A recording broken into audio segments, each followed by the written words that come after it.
Everything that you want is coming to you, and to the degree that you don't have a shield up, you're letting it in. And the shield that you have up that is preventing you from the things you want are those things you say, those things that you keep active, that if you would stop keeping them active, they would fade away.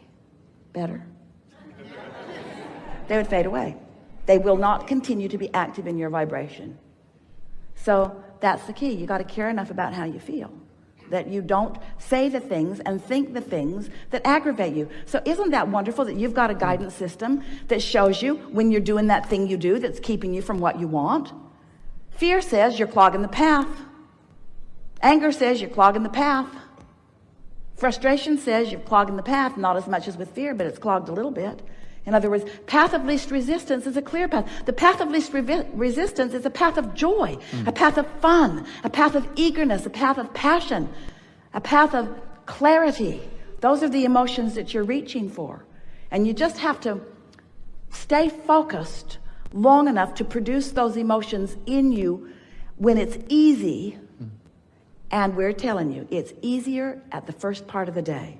But if you get up and you focus on the issue at hand or the problem at hand, then you just bring the path of most resistance right into your vibration, and law of attraction just takes over from there. You see how it works? Do you see how it works? Do you believe that you are the creator of your own reality? Do you believe that you are the attractor of it? Do you believe that everything that you want is on its way to you? You're summoning it and blocking it. It's like saying, come here, go away. I want you, go away. I want you, but I don't believe you. That's what you do to your boyfriends too. I want you. I don't want you. But I want you, but I don't want you. But I want you, but I don't want you. But I want you, but I don't want you. Well, make up your mind. If you want it, then practice the thoughts of your desire. And desire feels good. Doubt feels bad, you see. So you all think you have to face reality. We should face reality. Otherwise, we'll just look stupid in this world, Abraham. If I act happy today when something bad's happening around the world, people will think I'm weird. Well, be weird then. Be weird. Be the one who's not all twirled up in that. Because most of this stuff that you're focused upon that has you feeling bad is not going to bring Ebola to your house. It's not going to bring it right to you. It's not going to bring a terrorist to your door. But what it is going to do is keep the money away that you've been wanting. What it is going to do is keep the clarity away. It's going to hold you in a place of sort of suspended animation where everything that you want is there ready to pop for you, but you're on a different channel. You're just not perceiving it. It's right there. You're just not perceiving it.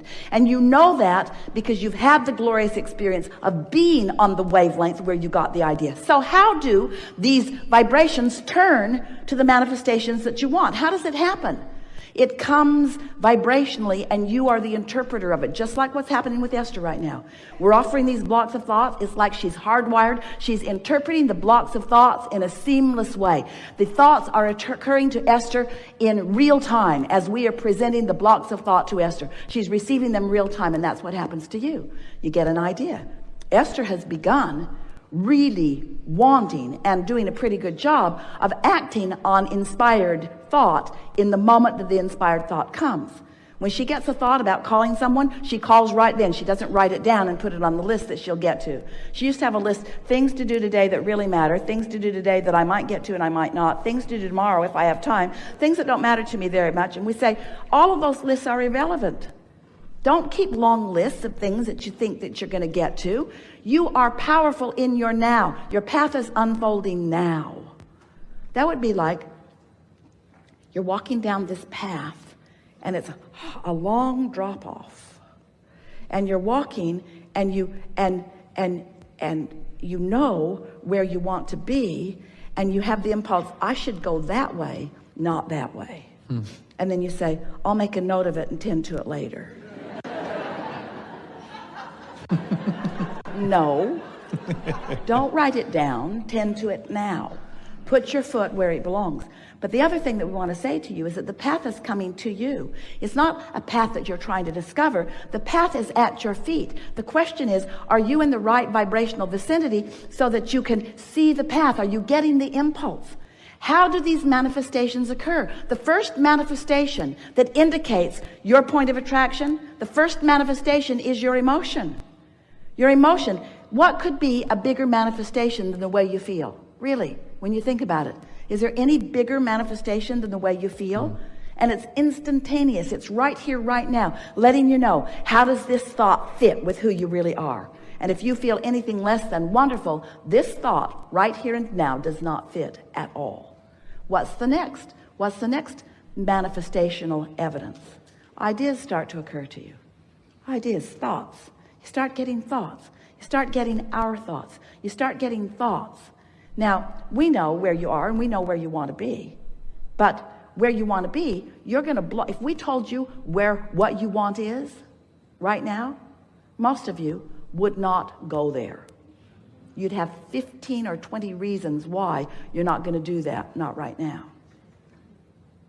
So instead, we give you, say it more accurately. Instead, you translate it into the thought that you can perceive. In other words, you're translating into the thought of least resistance. Are you following this? You're translating the thought of least resistance. You let your good in to the degree that you can believe it. That's really what it comes down to. You let your good in to the degree that you can believe it.